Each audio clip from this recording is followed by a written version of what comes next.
Hi guys, good morning. Flexing my small backyard here. There's among bakan palibot sa mong balay silingan. So, nami mga pato, gagmay. Nasa ubos, na pa may rabbit. Guys, oh, na rabbit na mo guys.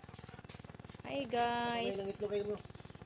Mao ni akong tangkal guys. There is lang guys. Diri lang sa lungsod no. So, ayan natay baboy anayonon no.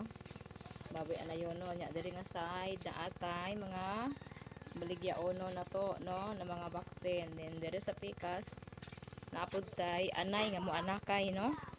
Mo anakay ang atong anay karon iyang paabot. Then diri sa pikas na atay anayonon gihapon ni siya guys dumalaga din giiay na siya. Dumana mo siya farrowing og ilang sariling payag.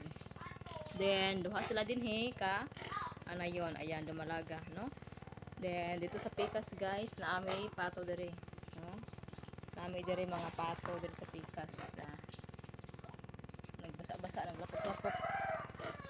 So inuani lang ang diskarte guys bisag na ata sa syudad gamay ra tong area maka-diskarte gyapon ta og atong pamuhion no basta is-sure lang nato nga permintihin lo ang atong mga paligid no palibot kay natay mga silingan dool sa atong tangkalan. So mano siya guys. Then amay tubig nga pundot tubig sa ulan.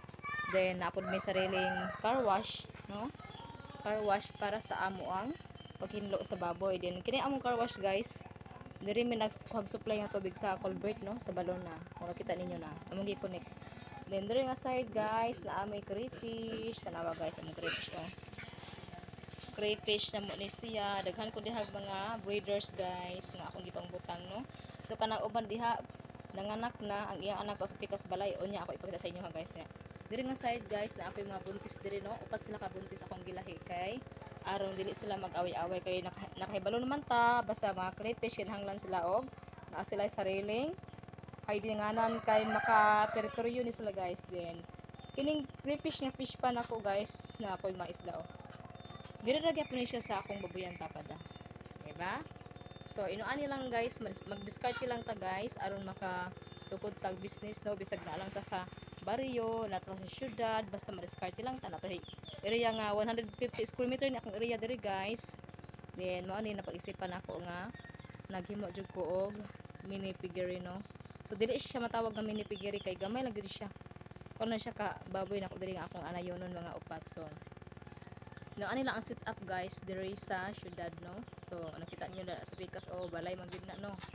So kinahanglan guys nga hinlo perminti ang atong baboyan no ang atong palibot dili pwede nga hugaw. Din una sa tanan ang atong mga baboy kinahanglan nga hinlo no.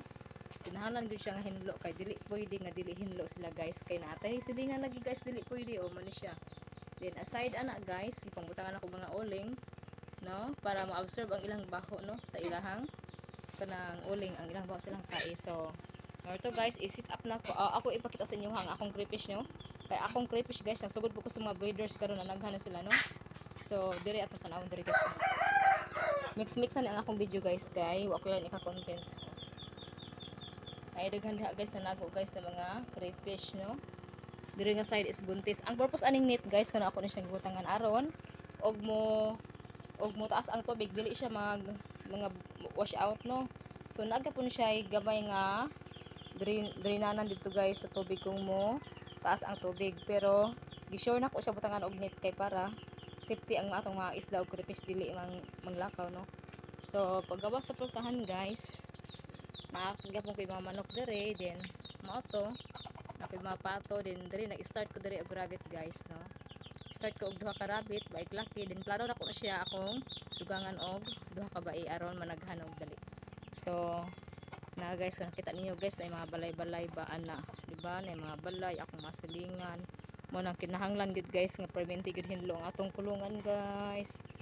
Maningkamot ko nga perminti siya hinlo pinagi sa tabang sa Ginoo tagaan ni kusog no nya dili pwede nga kanang moto dili pwede nga hugaw gyud. So every hour gid mi nagahinlo diri guys then naga-disinfectant mi diri og chlorine no. Iwas langaw guys tanawa guys kung nakita ninyo nabay langaw diba wala mo nakita nga langaw no ay langaw isa lang ka buok no wala mo nakita nga langaw guys ani ano ani Oh, kita mo langaw. Tapos sigaw ang sugabi. Actually nagpataod mo diri ko rin din no kaya makita gid nato kung unsa ang ilang gakuan. Pagkagabi makahinlo mi no kay di na siya ngit-ngit. So mo ni sila guys akong itsunuron nga ibaligya. So wala kay langaw nga makita guys. Glory to God, wala langaw diri nga kuan basta hinlo ang imong tangkal wala gi langaw. Unsa may anhion sa langaw nga wala mas lay maamoy guys kay ang ilang maamoy is kahumot. So talaw sila sa kahumot guys kay perminti yun siya hinloon lagi no. Ang sikreto guys bisag naka sa syudad manghinlo jud ka perminti sa tangkal sa imong baboy no. Manghinlo jud ka mao gyud pinaka sikreto ta nangatog lang sila guys. So marato akong update guys. Salamat sa Ginoo guys na iya ko gitagaan og ani nga pagkakitaan namo guys. Hangtana na guys nga healthy forever then i-bless sa Ginoo nga kanang daghang pagpanalangin kay daghang tagkabanganan guys di lang sa atong kaugalingon kundi sa salapianong bahin sa atong Ginoo no nga pagpakuan sa iyang gingharian pagpalampo sa iyang gingharian din sa kalibutan. So to guys, salamat sa Dios in Jesus name. Thank you for watching in Jesus name. Amen.